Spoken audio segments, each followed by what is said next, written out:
Julian Vane stood at the floor-to-ceiling windows of his glass tower, his silhouette framed against the shimmering Manhattan skyline. At 34, he was the architect of a global tech empire, a man whose name was whispered in boardrooms with equal parts admiration and fear. He had everything wealth beyond measure could buy: a face on every magazine cover, a suit that cost more than most people's annual salary, and power that moved markets. Yet, as he adjusted his sapphire cufflinks, he felt a familiar, cold ache, that hollow place inside his soul that no amount of success had ever been able to fill. He was a man who had grown up in an orphanage, where the only thing he truly owned was a name and a pair of shoes with holes in the soles. He had spent his adult life building walls and becoming effective rather than happy, guarding his heart like a fortress with the drawbridge permanently raised.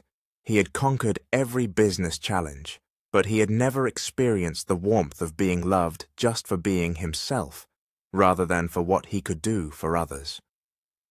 Tomorrow was supposed to be the wedding of the century. He was set to marry Clara Ashworth, a socialite who seemed to possess the genuine warmth he had craved his entire life. But Julian wasn't a fool. He was a survivor who had learned that the eyes often tell you what the mouth will not. 3 days ago, he had discovered the truth. His future mother-in-law, Eleanor Ashworth, was secretly facing a bankruptcy that would strip her family of their prestigious estate and Tower of Justice reputation. To Eleanor, this marriage wasn't a union of souls. It was a $10 million transaction. "Julian, darling, you really must stop brooding. The rehearsal dinner guests are waiting," Eleanor trilled, sweeping into his office. She was draped in vintage silk and grandmother's pearls, but her eyes held the calculating sharpness of a hawk. She looked at him not as a son, but as a walking bank account. Julian reached into the pocket of his tailored suit and felt the crisp edges of a white envelope.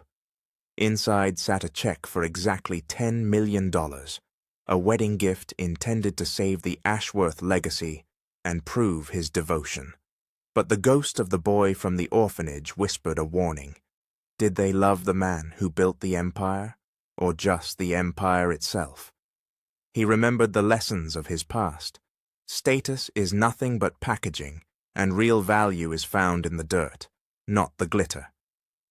"I'll be there shortly, Eleanor," Julian said, his voice like ice. Once she departed, Julian headed to the deepest level of his private garage. He walked past the rows of Italian sports cars and armored SUVs, stopping at a corner covered by a heavy tarp. He pulled it back to reveal a 1982 Ford F-150.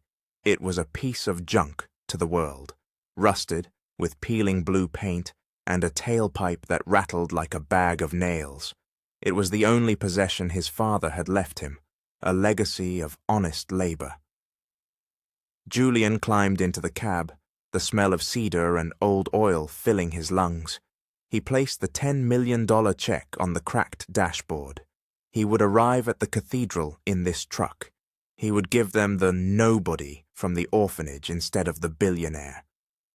"Tomorrow," Julian whispered, "we find out who is really standing at that altar." He was prepared to give them his fortune, but only if they were prepared to accept his truth. The Cathedral of St. Jude stood like a titan of white marble against the morning sun, its Gothic spires reaching for a heaven that many inside only visited for social status. This was the stage for the wedding of the century, a carefully curated performance of power and pedigree. Outside, the street was a shimmering river of elite black car services, sleek, silent limousines, and luxury sedans that cost more than a suburban home. Each vehicle was a monument to wealth, depositing men in custom-tailored tuxedos and women draped in silk that flowed like liquid gold. The silence of the prestigious square was suddenly shattered by a sound that did not belong. It began as a rhythmic, metallic clatter, like a bag of nails being shaken in a hollow drum. Then came the backfire, a sharp crack that echoed off the cathedral walls like a gunshot, making the high society guests flinch in unison. Turning the corner was the rusted 1982 Ford F-150. It chugged and wheezed, a cloud of grey exhaust trailing behind it like a ghost of the working class.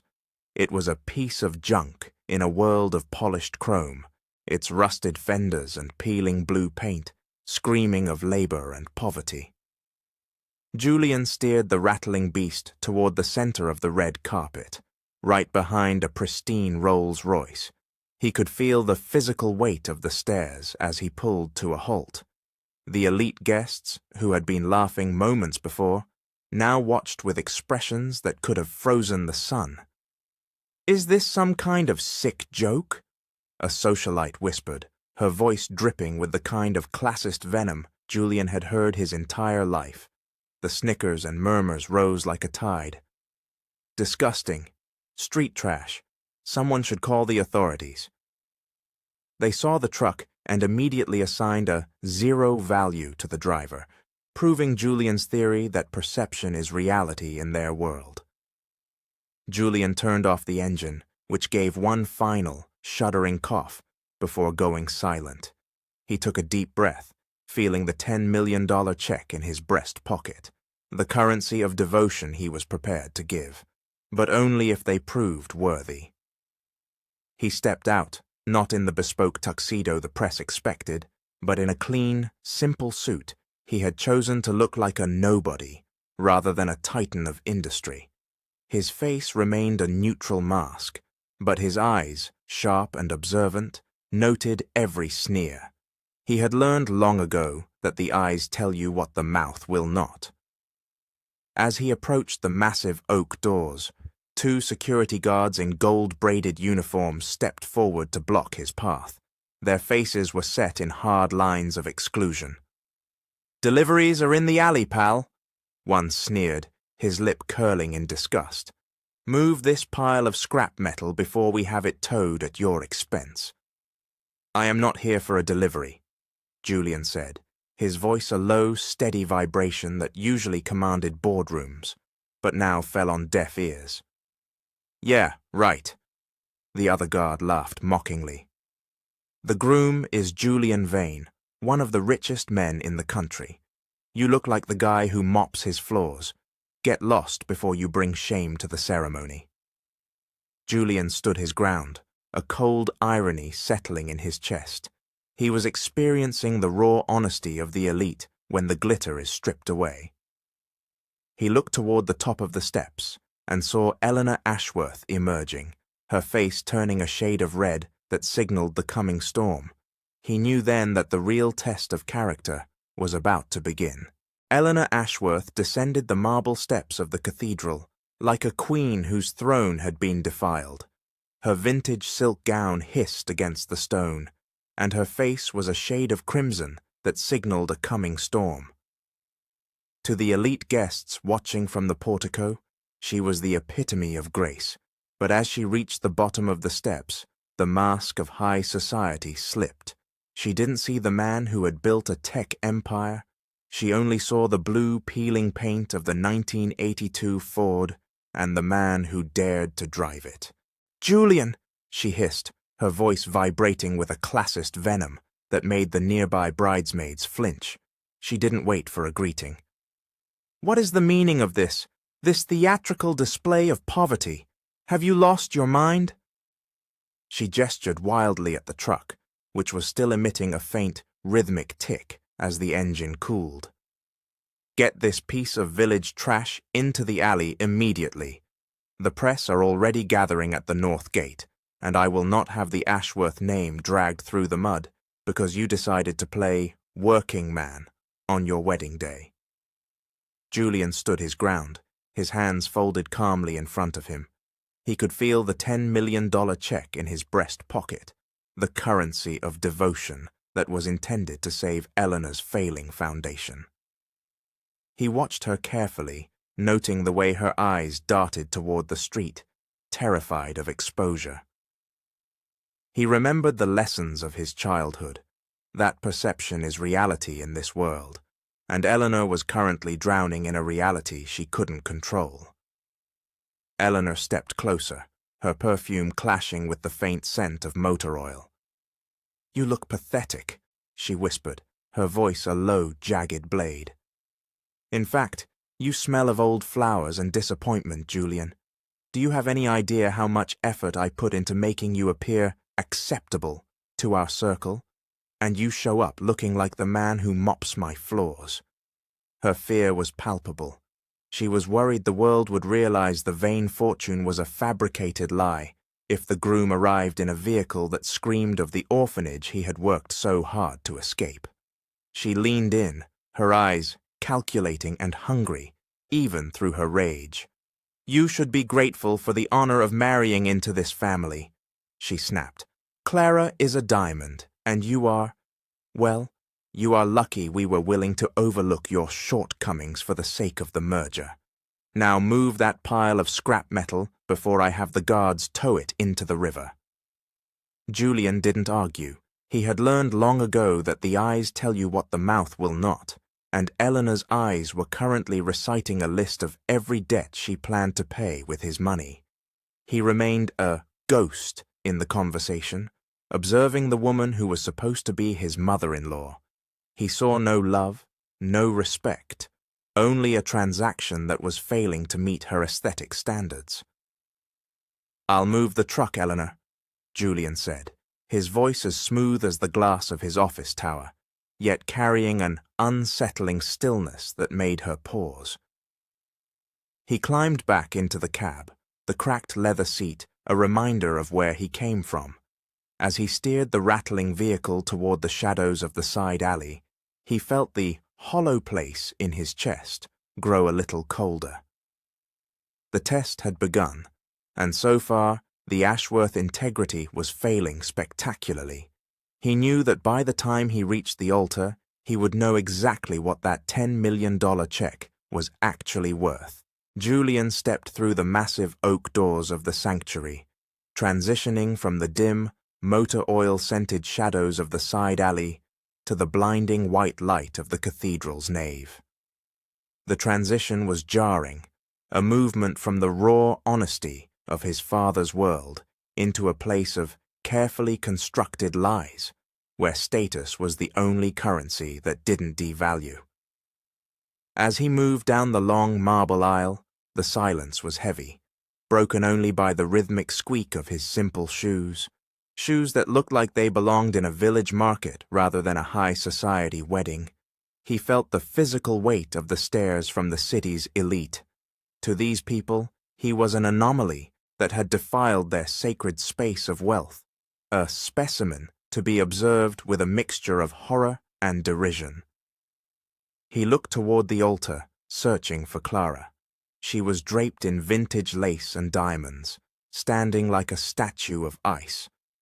Julian hoped for a sign, a softening of her gaze, a gesture that said she loved the man who had grown up in an orphanage, not the chairman of a tech empire. But Clara's face remained a mask of pale embarrassment. She wouldn't even meet his eyes, her gaze fixed resolutely on the floral arrangements. It was a heartless answer before a single word had been spoken. He realized then that she was selective about her devotion, just like her mother. She only wanted the version of him that was packaged in a $5,000 tuxedo and a limited edition limousine. At the front of the cathedral, Eleanor was waiting, her jaw tightened to the point of breaking. As Julian took his place at the altar, she leaned in, her voice a sharp, jagged whisper that hissed like a snake. "You have brought shame to this entire ceremony, Julian," she rasped, her eyes calculating and hungry, even in the midst of her fury. "Look at you. You look like a beggar who wandered in off the street to steal the silver. If the press sees these photos, the merger is dead before the ink is dry." The word merger hit him like a physical blow. To Eleanor, this wasn't a union of souls. It was a business transaction, disguised as a sacrament. She was currently performing a surgery on the grief of her own failing foundation, and he was nothing more than the walking bank account intended to pay for the procedure. Julian looked at the check sitting in his pocket, $10 million that could save the Ashworths from bankruptcy. He felt the hollow place in his chest expand.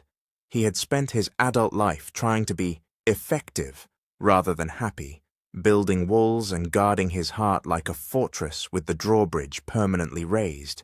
But now he realized that the people in this room were more broken than the children he had grown up with on a dirt floor. He looked at Clara one last time, needing to hear her voice. "Clara," he whispered, his voice carrying an unsettling stillness. "Does it really matter how I arrived? Is an old truck more important than our future together?" Clara's lip curled in a way that reminded him of Eleanor's classist venom. "Stop being a child, Julian," she snapped under her breath, her eyes cold as winter storms. "Status is everything in this city. You've made us a laughingstock. If you don't sign the business documents after the vows, I don't know why I'm even standing here." The ticking clock of his patience finally reached 0. He saw the truth now. He was being treated like a domestic appliance to be purchased for her convenience. He had entered this cathedral looking for a family, but he had found only a jail of expectations. The eyes tell you what the mouth will not, and Clara's eyes were telling him that he was only worth knowing if he came with a title and a checkbook. A cold, ice-cold clarity settled over him. He would not be used. He would not allow his father's legacy to be traded for a loveless arrangement. The performance was over. The air in the sanctuary felt thin, as if the collective breath of the city's elite was being held in a singular, judgmental lung. The priest, a man whose vestments were as heavy with history as the cathedral itself, cleared his throat. The sound echoed off the marble walls like a gavel in a courtroom. "If any man can show just cause why these two may not lawfully be joined together," he intoned, his voice a low vibration that seemed to vibrate in Julian's very marrow. "Let him now speak, or else hereafter forever hold his peace." The silence that followed was not peaceful. It was a jail of expectations. Julian felt the physical weight of the stairs pressing against his back. Beside him, Eleanor didn't wait for a stranger to speak. She leaned toward him, her perfume clashing with the faint, honest scent of motor oil still clinging to his skin. "I object," she whispered, a sharp, jagged sound intended only for his ears. "Your presence in that pile of scrap metal is an objection to everything this family stands for. You have brought shame to this altar." Julian didn't look at Eleanor. He turned his head slowly to look at Clara. She stood before him, a statue of ice draped in lace that cost more than the orphanage where he had spent his childhood. He needed to know if there was a person beneath the packaging. He needed to know if his hollow place could finally be filled with something real. "Clara," Julian whispered, his voice carrying an unsettling stillness that made her finally meet his eyes. "Before we say these vows, I have one question. Does the truck, the only thing my father ever truly owned, change who I am to you? If I am just the man who arrived in that piece of junk, am I still the man you want to marry?" Clara's face, usually a mask of carefully constructed lies, shifted into a look of pure, heartless disdain. She didn't offer a hand or a word of comfort. Instead, she adjusted her veil with a clinical precision. "Stop being a child, Julian," she snapped, her voice a low blade of classist venom. "Status is everything in this city. You've made us a laughingstock. Do you have any idea what the press will say? If you don't sign the merger documents immediately after the ceremony, I don't know why I'm even standing here." The ticking clock of Julian's patience finally reached 0. In that moment, he realized he wasn't being welcomed into a family. He was being purchased as a domestic appliance to save a failing reputation. He remembered the words of his past, that being effective rather than happy was a lonely way to live, and that a relationship built on a business transaction was just another fortress with the drawbridge permanently raised. "I see," Julian said, and for the first time in years, the hollow place inside him didn't feel empty. It felt cold and clear. He realized that being strong all the time means being alone all the time, but being used meant losing his soul. He had spent his adult life building an empire from nothing, guarding his heart like a treasure, only to realize he was about to give it to people who only valued the currency of his bank account. Julian took a deliberate step back from the altar. The movement was stiff with exhaustion, but his head was held high. A collective gasp rippled through the pews, a wave of shock from the very people who had been snickering at his truck moments before. The priest blinked, his prayer book trembling. "Julian," Clara hissed, her pale embarrassment turning into genuine fear as she saw her $10 million security blanket moving away. "The merger is off, Clara," Julian said, his voice now loud enough to reach the back of the cathedral. "And so is this wedding." He looked at Eleanor, whose calculating and hungry eyes were wide with disbelief. "You didn't want a husband for your daughter. You wanted a walking bank account to perform surgery on the grief of your bankruptcy. But I am not an account. I am a man." He turned away from the altar of judgment, leaving the statue of ice and the classist venom behind him.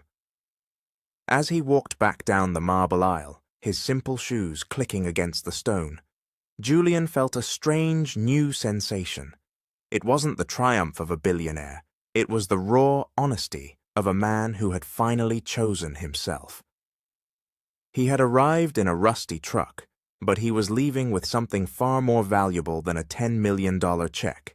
His dignity, the silence that followed Julian's withdrawal from the altar, was so absolute it felt like the very stone of the cathedral was holding its breath. The city's elite, frozen in their pews, looked on with wide, unblinking eyes, their whispers of street trash and nobody replaced by a collective, terrified realization that the script of the wedding of the century had been shredded. Eleanor Ashworth was the first to find her voice, though it wasn't the voice of a refined socialite. It was the shrill, jagged sound of a woman watching her last lifeline slip beneath the waves. She rushed toward Julian at the altar, her vintage silk gown hushing against the marble, her face no longer red with anger, but white with the kind of primal fear that comes from the threat of exposure. "Julian, stop this madness!" she hissed, her voice a low, desperate vibration intended only for him. "You are being impulsive and reckless. Think of the press. Think of the Ashworth name. We can fix this. We can explain the truck as a whimsical tribute to your roots, but you must sign the merger documents, the foundation, the Tower of Justice. It cannot survive another day without the endowment." Julian looked at her, his expression an impassive mask of granite. He had spent his life building a tech empire from nothing, but in this moment he felt like the orphan boy again, seeing clearly for the first time that the packaging of high society was nothing but a jail of expectations. "The foundation," Julian repeated, his voice smooth and carrying an unsettling stillness that cut through Eleanor's panic. "You don't care about the marriage, Eleanor. You don't even care about Clara's happiness. You only care about the transaction." "It's not a transaction. It's a legacy," Eleanor snapped, her classist venom returning as she realized Julian was no longer playing his role. "Quit pretending to be a moral hero. You're a businessman. You know that everything has a price. Now give me the check. Hand over the charity case money you promised for the firm, and we can finish these vows before the reporters break through the security." Julian reached into the breast pocket of his simple suit. The movement was slow, deliberate, as if he were performing surgery on the grief that had buried his hope for a genuine family.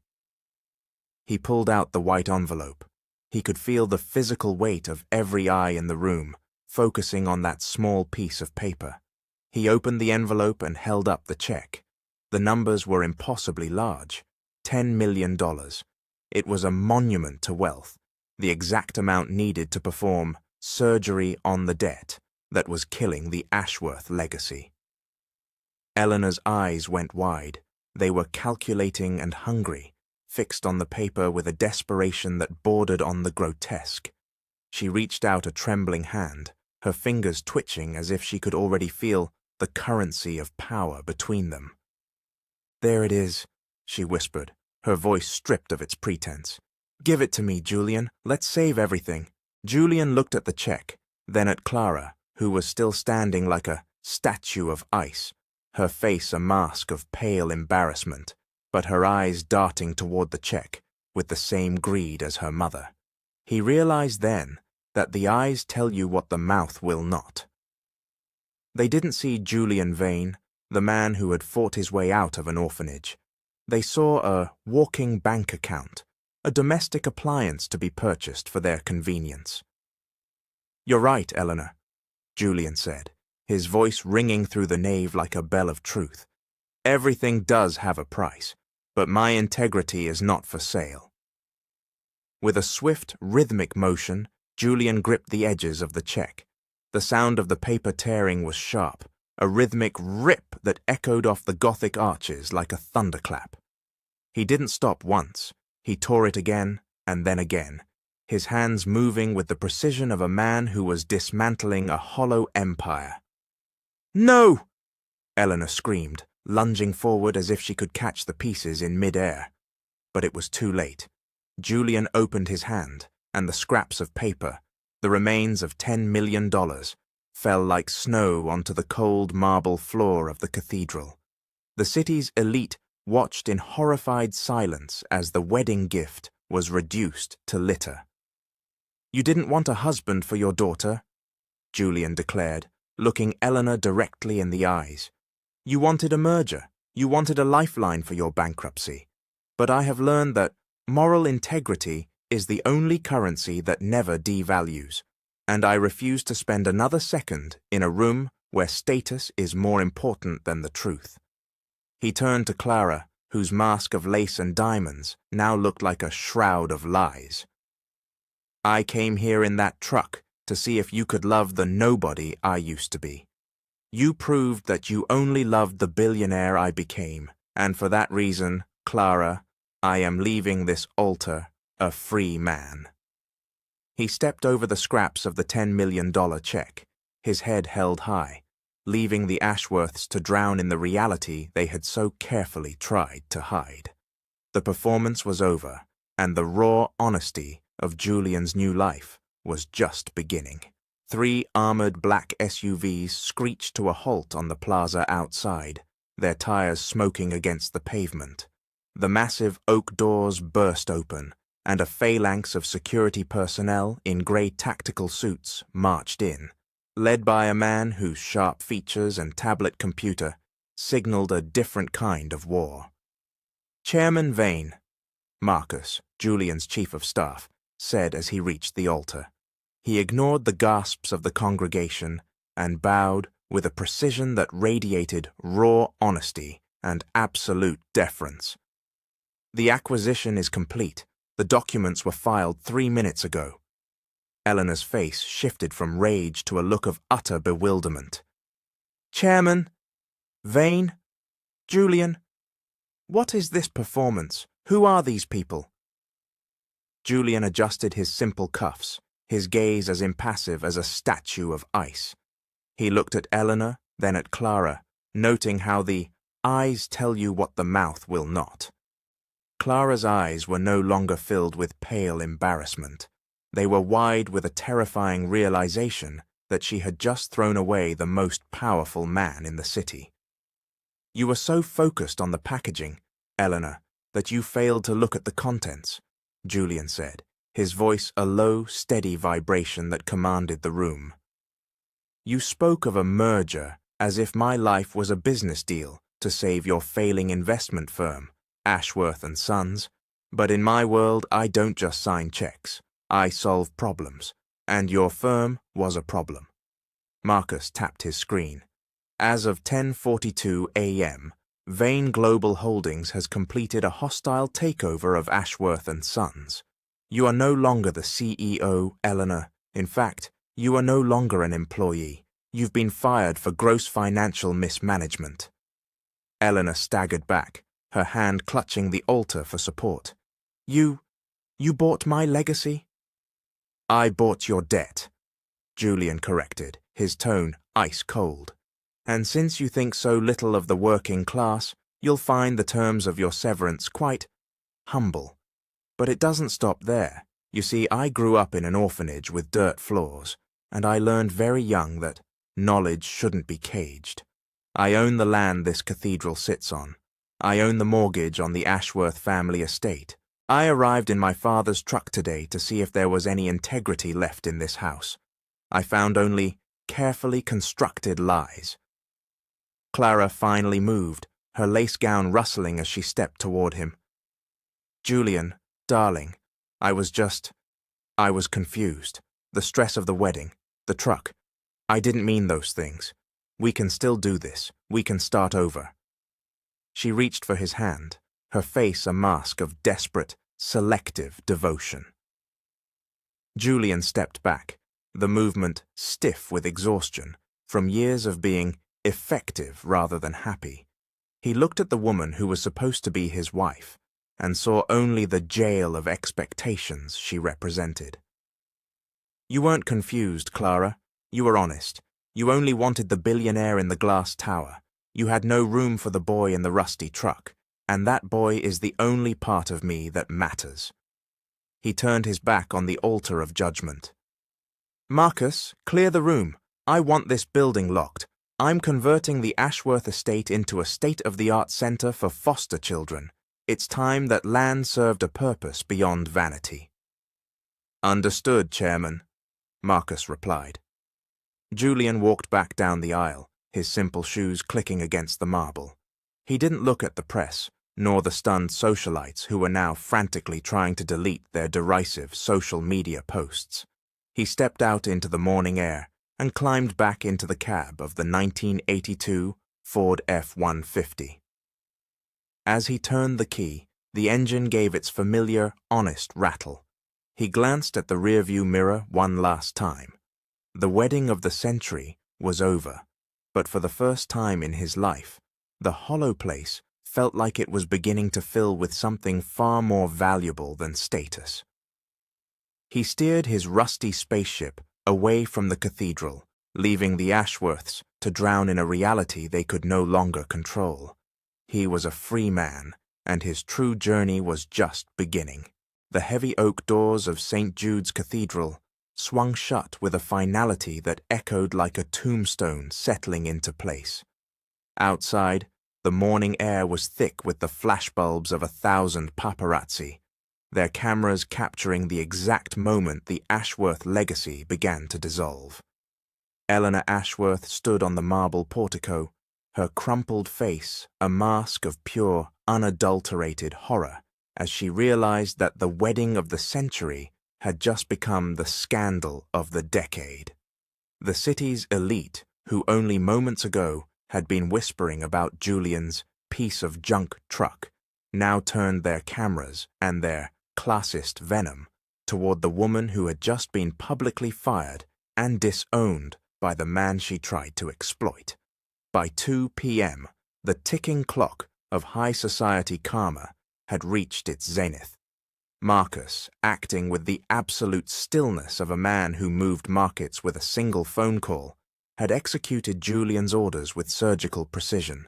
He had frozen every account associated with Ashworth and Sons, pending a deep-dive investigation into Eleanor's gross financial mismanagement and the professionally fabricated documents she had used to lure Julian into the marriage contract.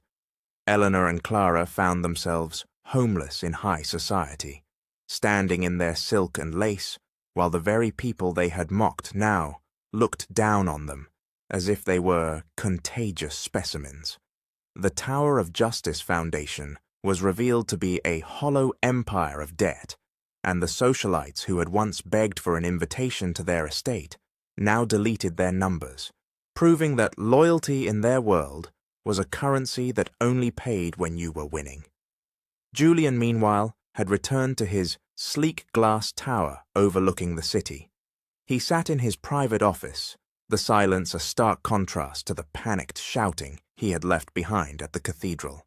He looked out at the shimmering skyline, but the view didn't bring him the vicious satisfaction he had expected.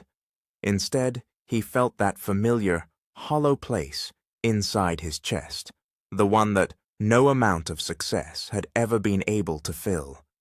He realized that being strong all the time means being alone all the time, and though he had protected his empire, he was still the boy from the orphanage who never knew what it meant to have someone worry about him. He walked to the window, his reflection ghostly against the glass. He was a man who could destroy a career with a phone call, yet he felt exhausted, as if speaking the truth had drained something vital from him. His penthouse was modern and minimalist, filled with expensive furniture that looked like it belonged in a museum. But as he stood there, he was struck by a painful truth. Expensive furniture doesn't cure loneliness. He had spent 34 years refusing to lose, but in winning this war against the Ashworths, he had only reinforced the walls of his own isolation prison. He thought back to the raw honesty of his father's truck and the dirt floors of his childhood. He remembered his grandmother's soft voice telling him that the quality of a man is seen in how he treats the smallest person, and he realized that Eleanor's greatest sin wasn't just greed.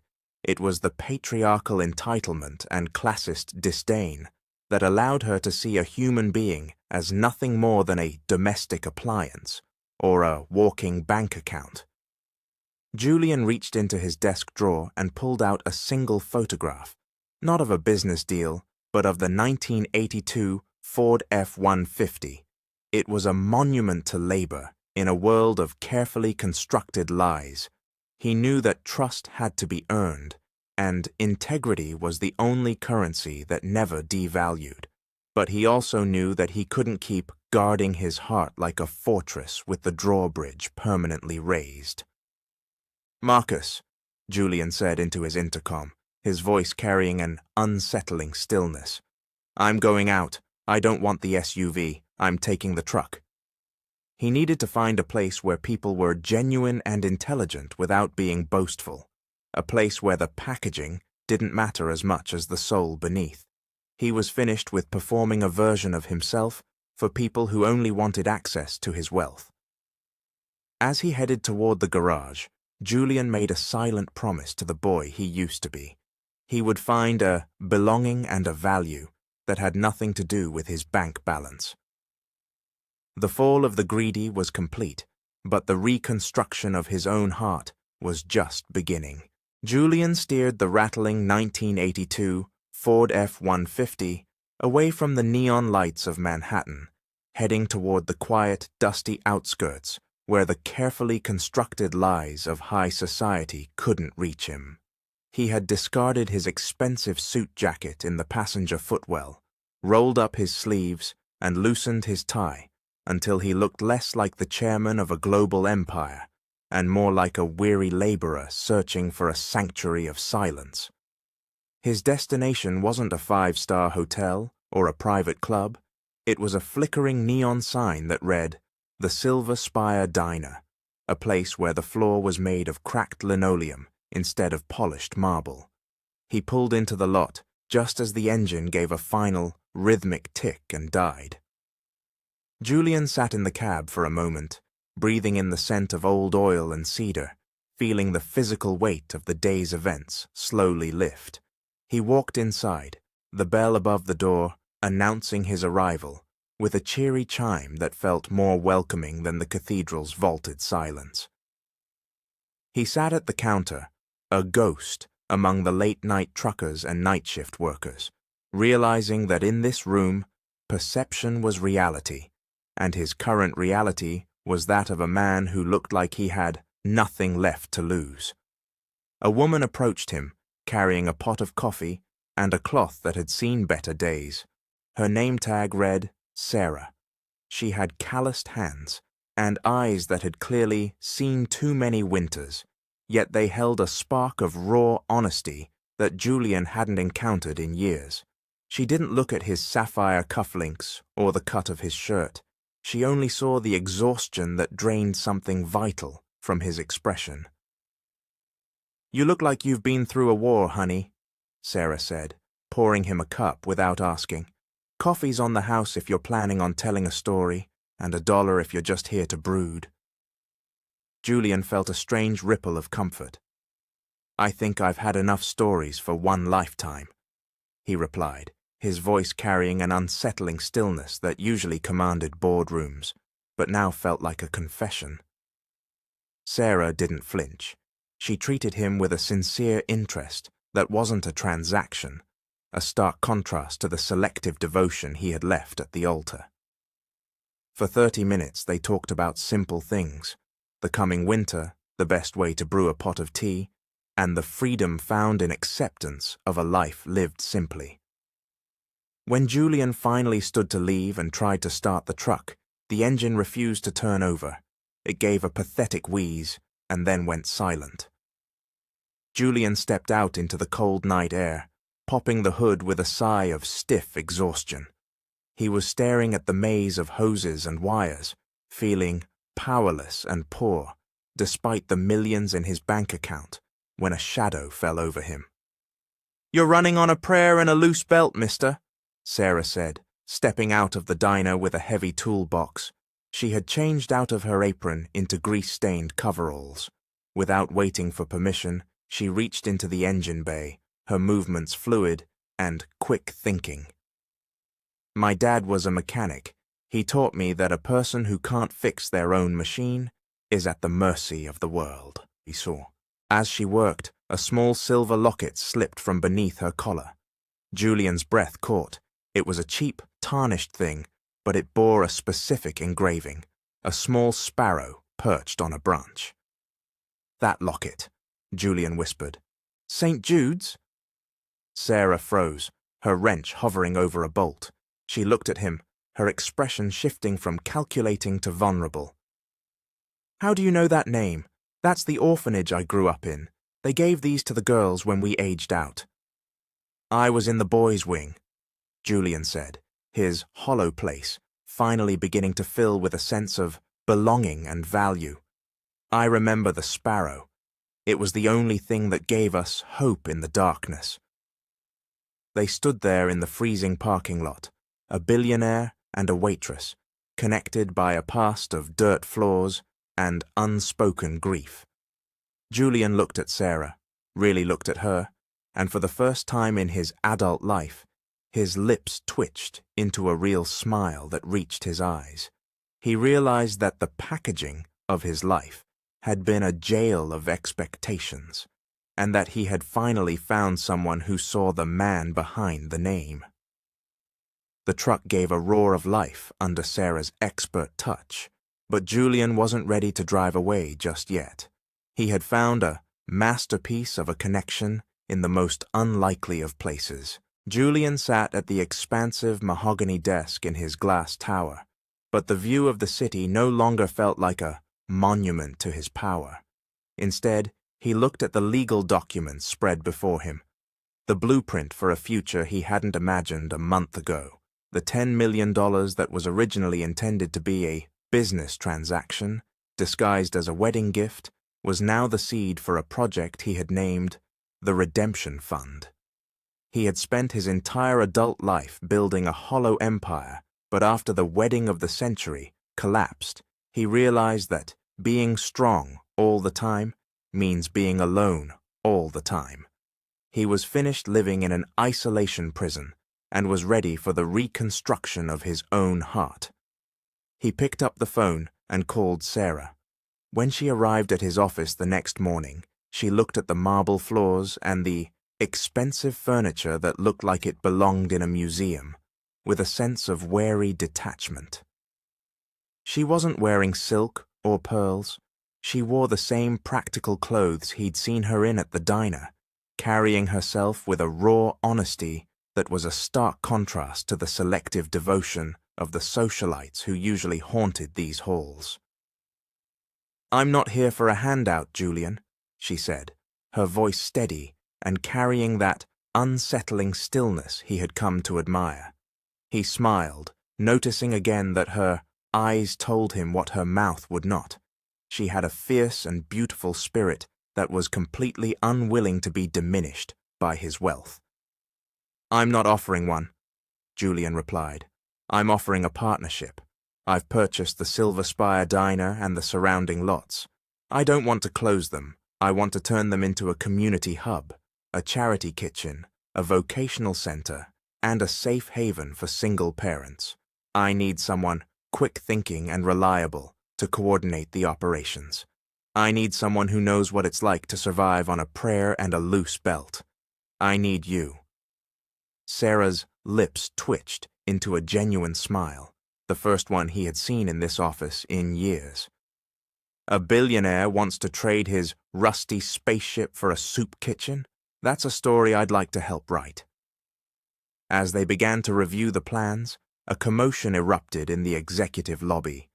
Eleanor Ashworth, now homeless in high society after Vane Global Holdings froze her assets, had bypassed security.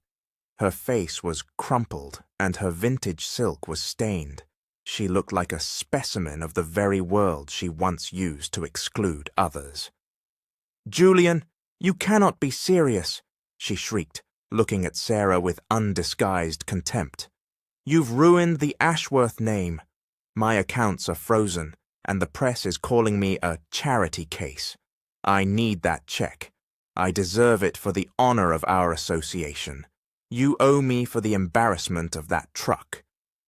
Julian stood up, his movement stiff with exhaustion from the drama, but his gaze was ice-cold. He saw Eleanor for what she truly was, a woman who believed status was everything and perception was reality. "You spoke of family as a merger, Eleanor," Julian said, his voice ringing with a new authority. "You treated me like a domestic appliance to be used and discarded. But I've learned that family means protecting each other even when it's hard. You didn't want to protect me, you wanted to harvest me." "I have nothing," she sobbed, her calculating and hungry eyes now leaking genuine, desperate tears. "Everyone has a price," Julian said, echoing the very lesson she had tried to teach him. "But you can't buy your way back into integrity. If you're truly desperate for work, Sarah needs a maintenance crew at the new center. You can start by cleaning the floors you once looked down upon. It might help you learn the freedom found in acceptance of a life lived for others rather than for yourself." Eleanor gasped, her patriarchal entitlement and pride recoiling at the suggestion of manual labor. She turned and fled the office, leaving behind a silence that felt like a sanctuary. Sarah looked at Julian, her expression soft and wondering. "You really meant it, didn't you? You're choosing the nobody over the empire." "I'm choosing the truth," Julian whispered. He felt that hollow place inside his soul finally start to fill with a sense of belonging and value. He realized that moral integrity is the only currency that never devalues, and that love is the greatest masterpiece he would ever build. He wasn't just giving away money, he was finally learning how to live. Exactly 1 year had passed since the heavy oak doors of the cathedral had swung shut on the scandal of the decade. Today the sun did not rise over a monument to wealth or a gathering of the city's elite, but over the freshly painted gates of the Vane Donovan Center for Foster Youth. The former Ashworth estate, once a jail of expectations and a symbol of inherited status, had been completely transformed into a sanctuary of light and learning. The marble hallways that used to echo with classist venom were now filled with the laughter of children who, like Julian, had once known only the hollow place of an orphanage. The guest list for this ceremony looked nothing like the wedding of the century. There were no business partners looking for a merger or socialites performing selective devotion. Instead, the rows were filled with ordinary people, the night shift workers from the Silver Spire diner, the neighbors who had helped Julian when he looked like a nobody, and the staff of the new center who understood that moral integrity is the only currency that never devalues. Even Officer Hicks sat in the front row, a reminder that people can change when given the right motivation. The ceremony was held in the estate's garden, where the late autumn leaves created a canopy of gold and crimson. A small girl from the center, wearing a dress that was simple but pristine, acted as the flower girl. She didn't just toss the petals, she moved with mathematical precision, ensuring an optimal distribution pattern across the grass, a trait she had learned in her new vocational classes. When the music began, a soft melody played on a single violin rather than a thundering organ, Sarah appeared at the end of the aisle. She was breathtaking even without diamonds, wearing a gown of cream-colored silk that complemented her fierce and beautiful spirit. She didn't walk with the proprietary confidence of a socialite. She moved with the raw honesty of a woman who had built her own life with calloused hands. As she reached the altar, Julian took her hand, and the unsettling stillness that usually defined him finally melted into a genuine smile that reached his eyes. The vows they exchanged were not scripted by publicists or lawyers. "I spent my life building walls and guarding my heart like a fortress," Julian said, his voice steady and full of the heart behind the power. "I thought success meant never being at anyone's mercy, but you taught me that survival doesn't have to mean being alone. I choose you today, not because of a contract or a merger, but because you saw the boy in the rusty truck and decided he was worth knowing." Sarah squeezed his hands, her eyes bright with tears of desperate relief. "I grew up believing that trust has to be earned through struggle and silence," she replied. "But you showed me that partnership means standing beside someone through everything. I don't need a billionaire, I just need the man who was brave enough to be real. I choose to choose you every day for the rest of our lives." As they were pronounced husband and wife, the children from the center erupted in a cheer that was louder and more authentic than any polite applause Julian had ever heard in a boardroom. There were no professionally fabricated moments for the press to capture, only the miracle of a second chance being realized in real time. For their departure, Marcus, now Julian's most trusted friend, rather than just a chief of staff, didn't bring around an armored SUV or a sleek limousine. He pulled up to the garden gate in the 1982 Ford F-150. The truck was no longer a piece of junk. It had been meticulously restored, its blue paint shimmering in the afternoon sun, though Julian had insisted on keeping the original, honest rattle of the engine. Julian helped Sarah into the cab of his rusty spaceship, and as they drove away from the estate, they left behind the isolation prison of their pasts. Julian looked at the small silver locket hanging from the rearview mirror, the sparrow of St. Jude's, and realized that love is the greatest masterpiece he would ever build.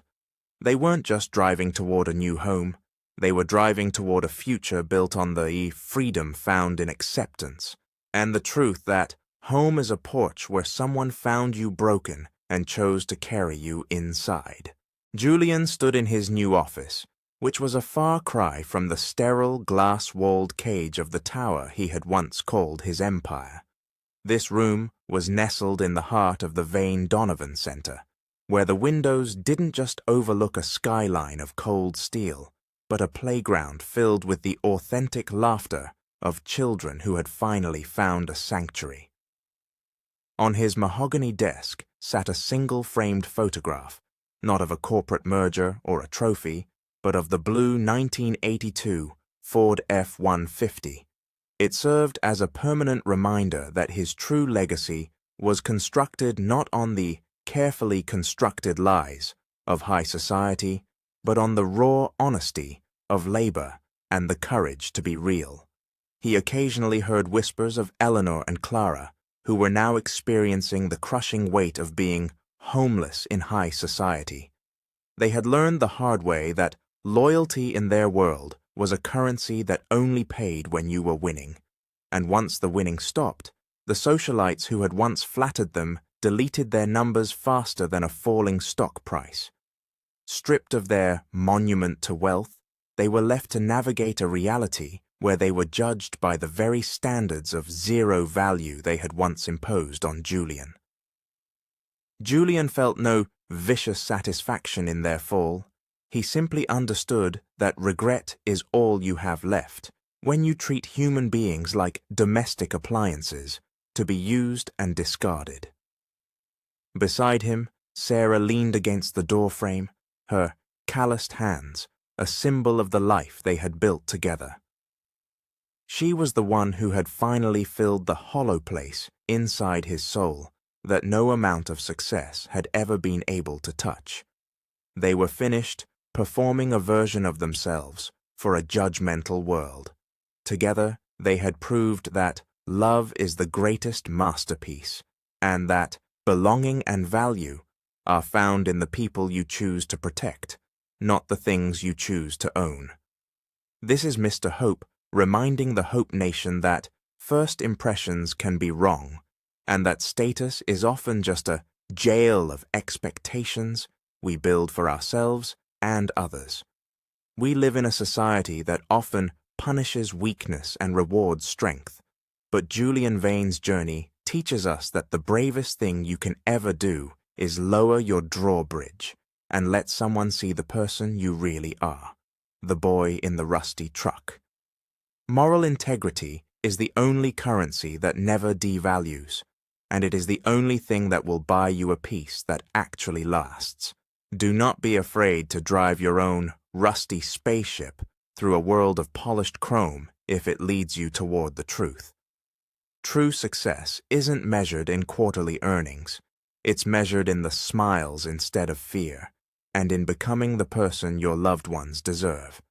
Never step over the person the Lord delivers to your door, because that nobody might be the one carrying the key to your reconstruction of heart. If you believe that kindness is the best blueprint for a life well lived, please subscribe to the channel and join our family of story seekers. I love you all, God bless, and remember, it's never too late to turn your biggest regret into your greatest blessing. Thank you for watching, and stay tuned for more stories of hope.